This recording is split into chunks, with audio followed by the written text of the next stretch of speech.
Wag sir, mawa kayo!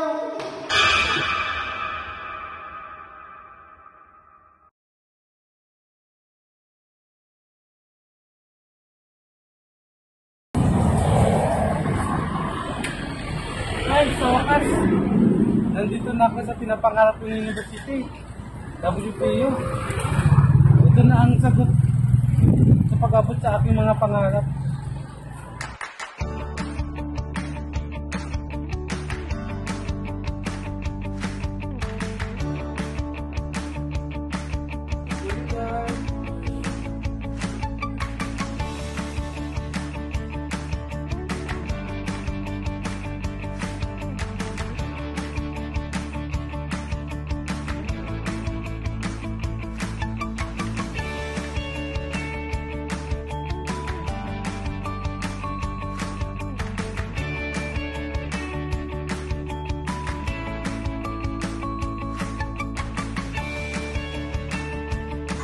Anong oras na to?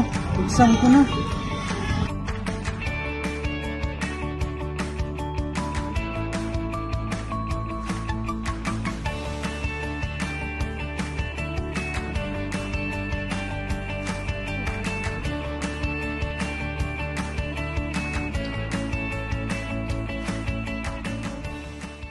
Sir, umaga po.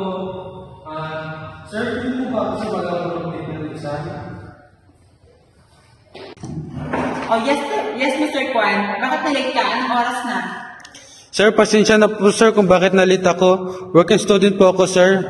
Natanghalan po ako sir ng gising sir kasi po sir nag-review pa po ako. Pwede po ba ako sir mag-take pa ng exam?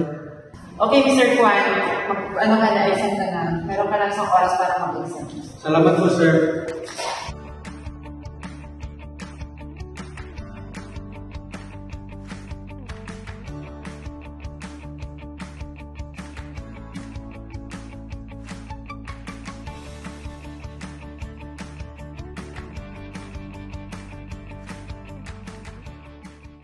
Mag-check tayo ngayon, wait lang.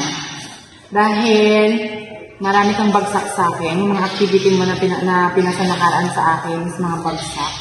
Masyado mong minadali.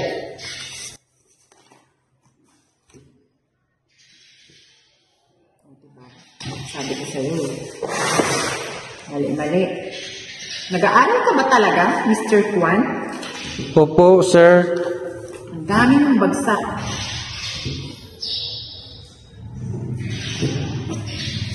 Sir, wala na po ba sir ibang paraan para makapasa ako sa subject niyo sir?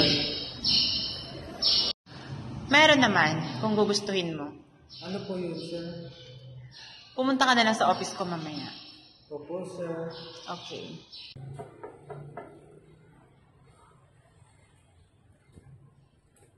Excuse sir, may I come in? Okay, come in lang ka daw. Sir, ano pong ginagawa natin dito na tayo lang po?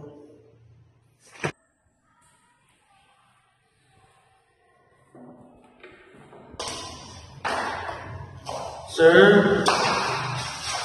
Sir, wag po, sir. Sir, mawag po kayo, sir. Sir,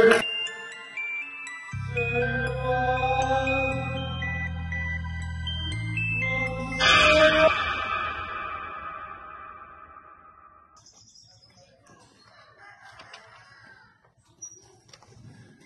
O, paano ka? Wala, Nay. Pagod lang ako. Sige na. Muna na ako sa kwarto. Gusto ko na magpahinga. Tuloy na po ko sa loob.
Every child has the right to go to school free from fear.